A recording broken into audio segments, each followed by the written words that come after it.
Okay, I believe we are live. Please give me a moment. I'll make sure everything is working fine and we'll get started shortly.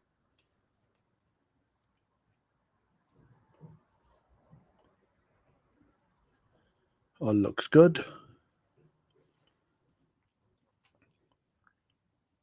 Okay, so let's get the show on the road. Hello, my name is Jose, and it is Friday afternoon. What's the date today? Oh God, I've lost track of time. 25th of Feb, 2022, 3 o'clock in the afternoon in the UK. Every Tuesday and Friday, I go live on this channel, which is our YouTube, Facebook, LinkedIn, and Twitter.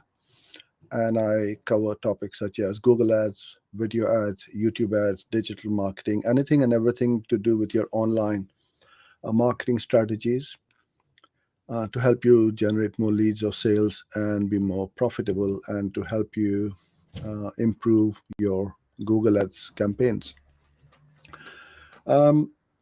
Every session has got a different topic, and I covered that at the first part of the session, and towards the end, I try my best to answer any questions which you may have. So if you are watching this live, whether it's on all these 4 channels, please put them in the comment box or in the description box around the video, and I'll cover that towards the end of the session. Today it's a topic which is extremely important, something which I am shocked and quite frankly surprised when I see this not happening in the Google Ads account when we do an audit, whether it's run by a business owner, by an agency, or a freelancer. Sometimes the conversion tracking is not set up properly. Sometimes it is set up which is tracking the conversions twice, and it's not accurate. So just this little bit of setting up the conversions the right way, what you are trying to track and what you are trying to achieve as a cost per acquisition or a ROAS, depends solely on this. You get this right, your campaigns will work. You will be able to scale it. Without setting up a conversion tracking the right way, it is impossible to scale, because if you don't do this, you are flying blind, literally. You won't know what's working, what's not working. I have heard many people say, well, I know how much I've spent in Google and how much are my sales at the end of the month. And that's how we track. Sometimes I've also heard that every time we increase the spend in Google Ads, we increase our sales. That's also not very scientific way. Google Ads and all the other online advertising channels give you the ability to see what's working and what's not working. Why would you waste money on something which isn't working? So what you want to do is to stop the ads or the campaigns wasting your money and release that budget, put that budget into something which is working. So you're going to increase your profitability for sure with your campaigns. So conversion tracking, you need to first work out what is a conversion. What are you trying to convert? For an e-commerce website, it's fairly straightforward. It's a purchase, because all you need to do is to see how many orders you are getting in your Shopify or WooCommerce stores, and you will also see the conversions in your Google Ads account if you have set it up properly. You will also see your conversion rate, cost per conversion, the conversion value as well, if you have linked everything up properly, because it's a little bit, I wouldn't say difficult, but it's different from a lead generation campaign to an e-commerce campaign, because every order will be of a different value. Somebody will come and buy $50 worth of products. Someone may buy 100 or 200. So you can't just have one fixed value. So it needs to be dynamic as to how much you are selling online and how much you are getting as a return on ad spend. On the other side, you got generating leads. Lead generation is straightforward because somebody fills in a form, makes a phone call, or takes any other call to action which you want them to do. And the value of the lead is pretty much the same, because you know every time you get a lead, you get 10 leads, 3 of them convert, and on average, we get 200 pounds per customer. So you can work out your return on investment. Lead generation becomes a little bit tricky to track if you've got a 2-step process. So let me show you what I mean by that. I'm going to share my screen. I'm going to show you my funnel.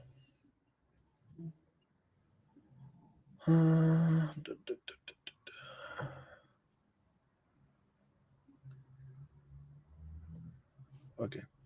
So this is where we send our traffic. This is one of our landing pages, right? Just trying to make sure it fits properly on the screen. Yeah. So this is a landing page, and this is the call to action button where when somebody clicks on it, you fill in the form and they get converted. So that's the first part of my conversion tracking, because this funnel is not a straightforward, you enter your name, email, and phone number, and that is it. You go to a thank you page. That can also be a funnel, straightforward, simple. Someone signs up, they go to a thank you page, end of. That's it, you got the lead. Whereas over here, I want them to take a bit more action or take a call to action. So what I want them to do is to first watch this video and then click on another button, which is to schedule a free strategy call in my calendar. This is step 2 of that conversion process or the funnel. They go here, they will fill in the calendar appointment, and then they are going to go to a thank you page. So my conversions are 2. One is the opt-in, and the second is the booked appointment. So the opt-in, the value of those opt-ins will be a lot less than somebody who has scheduled a call in my calendar, because we are now talking to each other on a Zoom or Google Meet or whatever. So I can optimize the campaign first for the opt-in, because without the opt-ins, I will not get the booked appointments. So don't go for the booked appointments only. It will be very difficult to get those conversions. So you need to create that funnel first of all before you set up your conversion tracking. And that is critical to the success or failure of your campaigns. Because if you have a leaky funnel where people are leaking away and you are driving traffic with your hard-earned cash, you are not going to make any profit. So it's critical that you do that, right? So I hope I explained this funnel, and although it's not your traditional fill up a form and go to a thank you page, we need to track how many opt-ins we are getting, or it could be for the webinar as well, right? So when somebody opts in for a webinar, they watch the webinar and then they make a purchase. That's another kind of funnel. So there are lots of different types of funnels which you can set up. So each step of the funnel, you need to have that conversion rate, and cost per conversion, because then you can see where the problem is. If I'm getting the opt-ins and I'm not getting the booked call, the problem is not the Google ads, because the traffic which is coming to that opt-in page is converting, is that value video or the webinar page where they are not converting. So I need to optimize over here. So if you got that funnels set up the right way, then you can optimize each step of the funnel to increase your conversion rate, and cost per conversion. Well, decrease your cost per conversion. All right.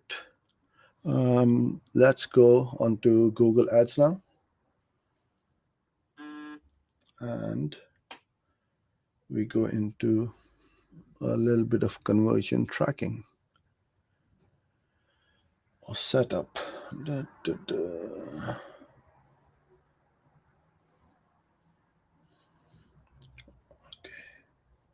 So before I go into the actual Google Ads account, it's always best to visit the support.google.com site, because there's always something new which Google is always releasing or making changes. So I'm here, I'm just looking at if there's anything which has changed. So it's all basic stuff: setting up your conversion tag, installing the global site tag, and how you install it as well. That's the other thing, which I will cover in another video. Whether you are using it, tagging your Google Ads conversion tracking tag yourself on the website, or you are using the Google Tag Manager, I would highly recommend you use the Tag Manager. It makes life a lot simple and easy when it comes to controlling all your tags, because with the Tag Manager, as the name suggests, is a manager of all your tags. So it's not only Google tags. You got Google Ads, Analytics, Facebook, Twitter, all of this can be set up in here in one easy to manage place. All your tags stay in here. And then you got all the other related conversion goals, conversion tracking, clicks. So there's nothing new which I can see over here. We're all pretty good, pretty much good to go. So let's go into the Google Ads account. All right, before we do that, I'll just make sure you guys can see my screen properly. Because with the split screen, I need to be a bit careful. Okay, so hello to Enha, VV, WA, Turf Gurus, and GJ Thomas. Hello back to you. Yeah, I'm not in London actually. I'm in the UK, but we're in Bedfordshire. Okay, so I'm in my Google Ads account. You go to Tools and Settings, and then you go Measurement and Conversions. Now this is a test account. I may get something completely new screen. If so, then bear with me. Okay, so you got 4 options here: website, app, phone calls, and import. Right? Importing is that offline conversion, as I explained to you earlier on, that somebody books in a call and schedules a call with myself or one of my sales person, and they convert. Google does not know that person has converted over a phone call or over a Zoom call, right? So this is why you need to import the conversion data back into Google Ads, so that Google can see which campaign, ad group, ad, keyword, or audiences are profitable and giving you the most return on ad spend. Very few people know how to do it. Very few people do it, and this is where they struggle, because Google can't see the conversion value, and that is done through the Google Click ID. You import it back over here. It has got all that information of how much. So you need to have a CRM, and that will have that Google Click ID as well as that conversion value. No, we're not going to go into too much detail for this time. We're going to stick to website conversions, which is an actual conversion, or it could be a phone call as well.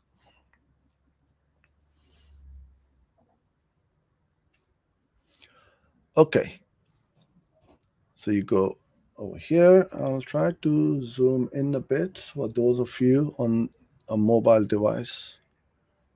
All right. So goal and action optimization. First one. So you got these categories over here. This is for, as you say, it's for sales. So if you are selling, you got an e-commerce site. These are the four. Now the conversion action needs to be purchase, right? Add to cart is not a conversion. Begin checkout is not a conversion. Subscribe is not a conversion. But if they don't begin the checkout, they don't add to cart, they are not going to go to the purchase. So we need to track these, right? We need to see how many people clicked. 100 people click begin checkout, 60 of them add to cart, 10 of them made the purchase. We can see that funnel. So in a minute, I'm going to show you how you can do that as well. But for now, I'm going to set this up as purchase conversion. Now, this is where you need to be a bit careful. Before, it used to be called include in the conversion columns or in all conversions or not. Now they have changed it to primary action for bidding optimization and secondary action not used for bidding optimization. Excuse me. So purchase is my primary action. That is what we are looking for. That we want people to buy more. We want to tell Google this is what we want to track.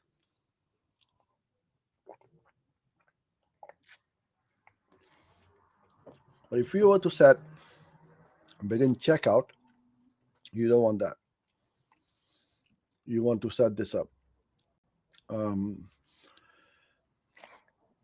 I'm not sure why this is not giving me. You cannot create a new goal with the secondary. Okay, I need to create first with the primary. So what you will need to do is to select the secondary one. Any of these ones. Subscribe, we tend not to set up as a conversion goal or action, but you can. Add to basket for sure, and begin checkout is good. But you can also set up these events in Google Analytics as well. So over here, we keep it as purchase. The next step, put in the conversion name, which is purchase, which is fine. The value. So this is for a purchase. We cannot have that same value, but you want to use a different value, and usually we do that through our tag manager, but for now, or from analytics as well. But for now, what we're going to do is just use the same average value for now. And I'm going to go into the lead generation one as well in a minute. So this is for your e-commerce. For e-commerce, you need to make it every, because if I come click on your ad, make a purchase, and then I go back again and buy another one, I came through your website for that product through your ads. So you need to set up every. For lead generation, we put as one. We don't want to double count the leads as a conversion. Click through window, it's up to you. We usually tend to keep around 30 days. But if your sales cycle is a bit longer, for example, let's say mortgages or somebody buying a car, where they take longer time because they are researching quite a lot before they make the purchase, you can select all these. Engage view, conversion window. This is for the video if you are running video ads as well. View through conversions again through your video view. Attribution model. Different people will say different things. Google's default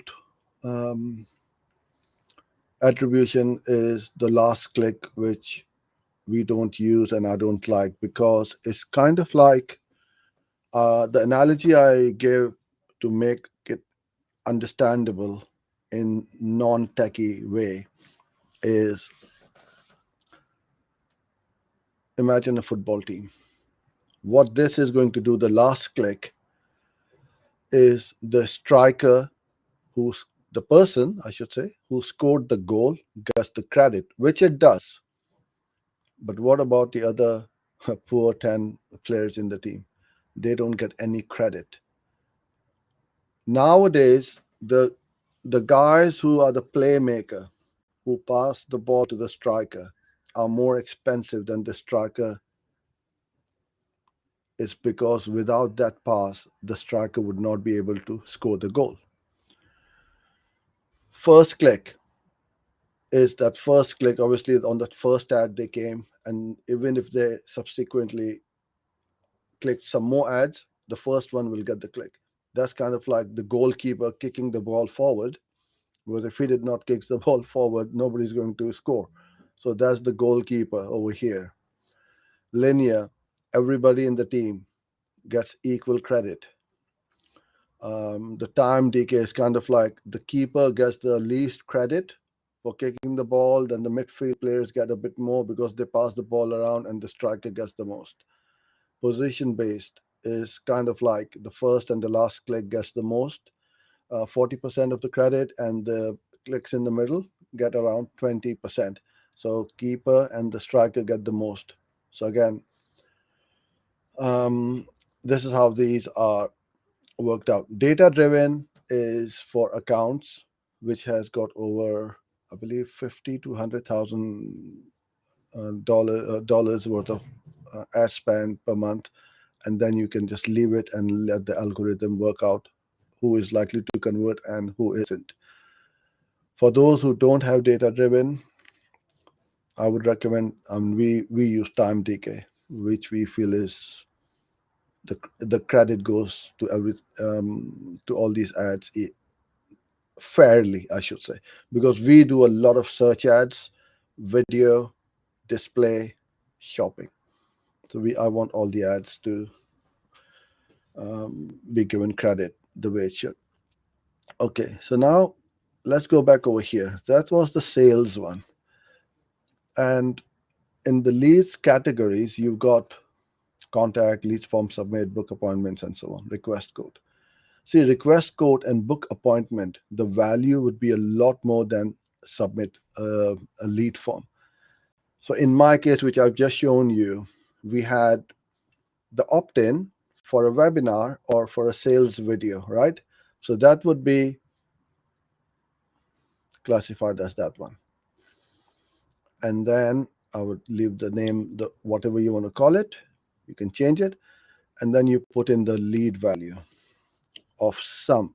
Don't put one or don't put anything, because you need to work out how much it is. So the easiest way to work out is, let's say you got 10 opt-ins.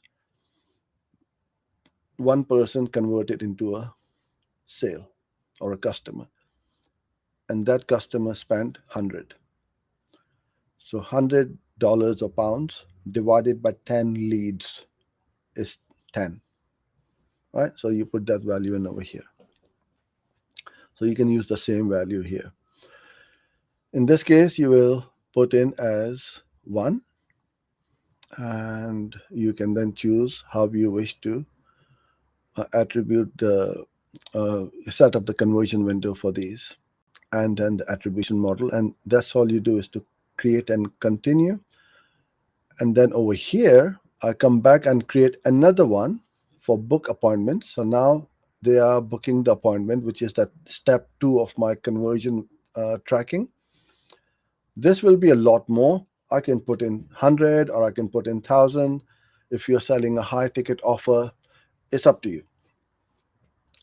So now I can differentiate, and now when the conversion value and the conversions come in through to the campaigns, because I've got these 2 conversion actions, I can see which campaign is giving me the greatest value. So I can put and allocate more of the budget to that campaign.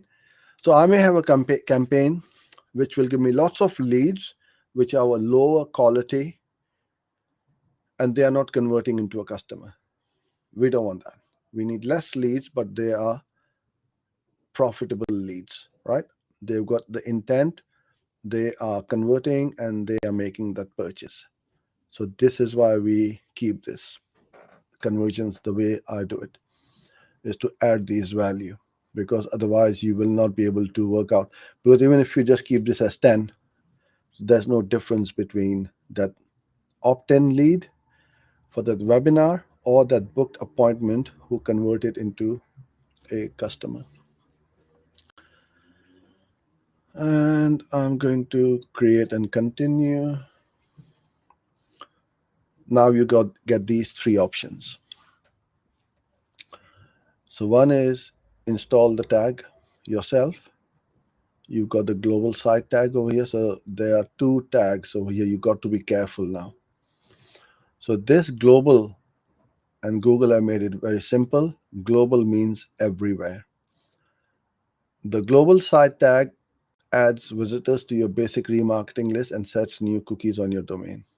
So you must install this tag on every page of your website, homepage, contact page, thank you page, blog, everywhere throughout the website. That's why it's called the global site tag. Yeah, it says here clearly, global site tag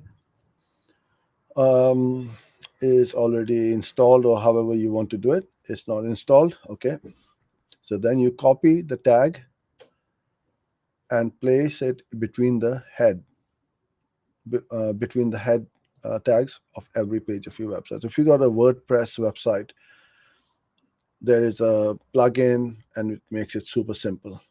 If you got a Shopify, it's super simple. So most of these platforms now make it really easy. All you do is copy these tags and paste it in that part of the website. Then you have that. It's a two-part tags, right? The part one is this bit. Put it everywhere, but don't put this everywhere. Otherwise, you will get 100% conversion rate, which is nice to have, but nobody has ever got 100%. So there's two options: page load or a click. So if you want somebody to click a download button on your website, click to call, or any other kind of click, you can use that.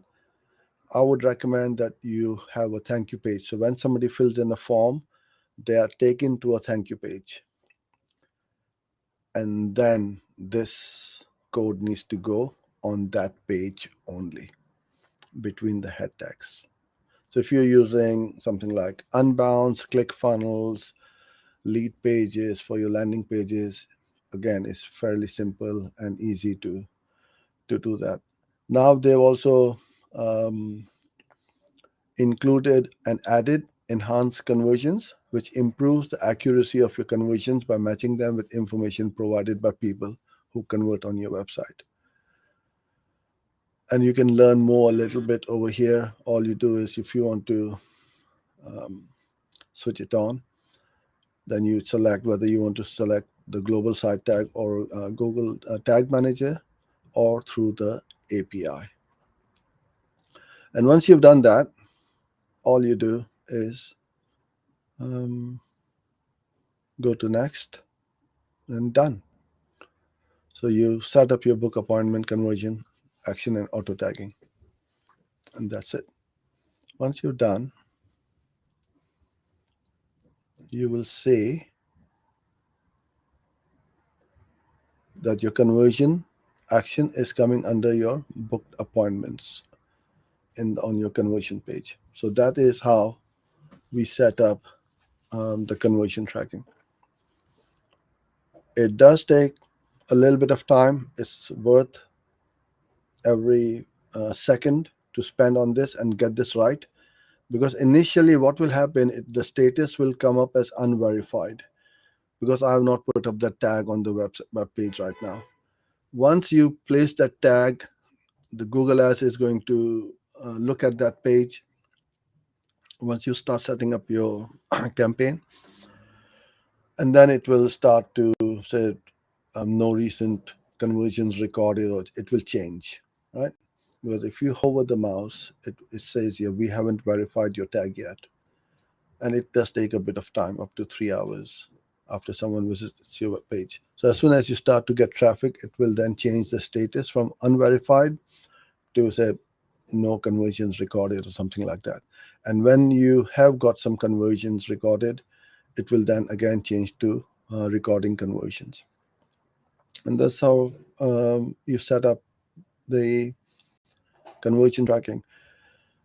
Google, I think, they have made it compulsory to set this up, because if you are trying to go on smart bidding, it won't let you go further, because without conversion tracking, the algorithm and the machine learning can't work as to what we are trying to do.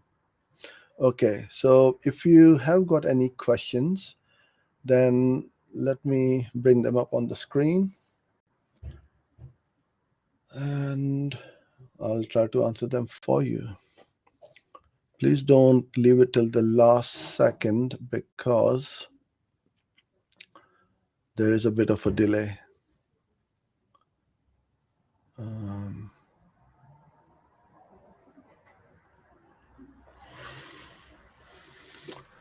How will you determine the value of conversion for opt-in and phone call? Yeah, I said as earlier on, you work out how many phone calls or opt-ins you are getting.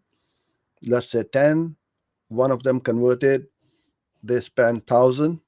So $1,000 or pounds divided that by 10 leads is your value per conversion.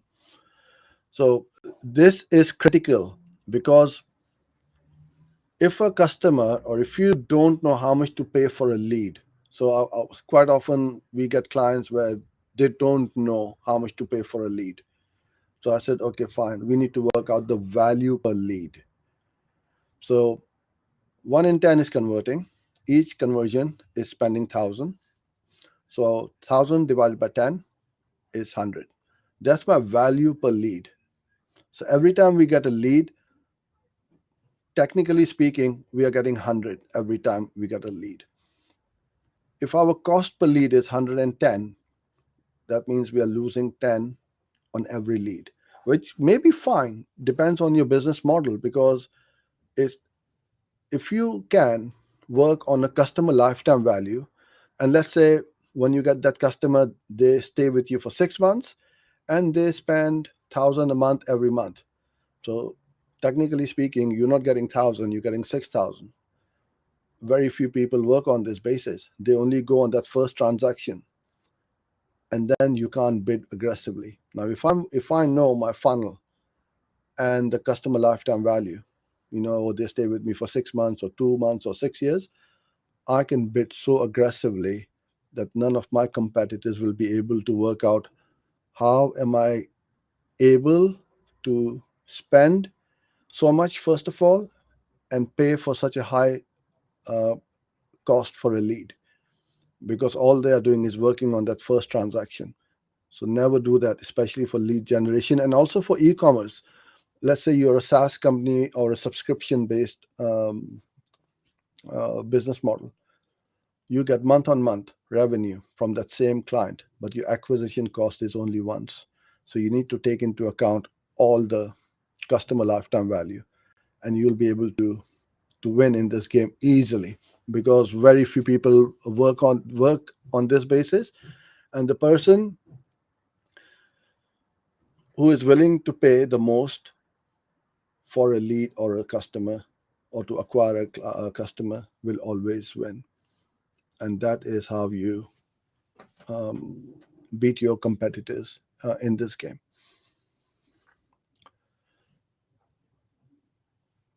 Yes, Thomas, this I had said before. I am in Leighton Buzzard in Bedfordshire. Channel add more value and has less views. Well, we'll increase it. That's it. Keep going, keep plugging away, keep working away, and we'll get more views as well. But I appreciate your comments, by the way. We also have our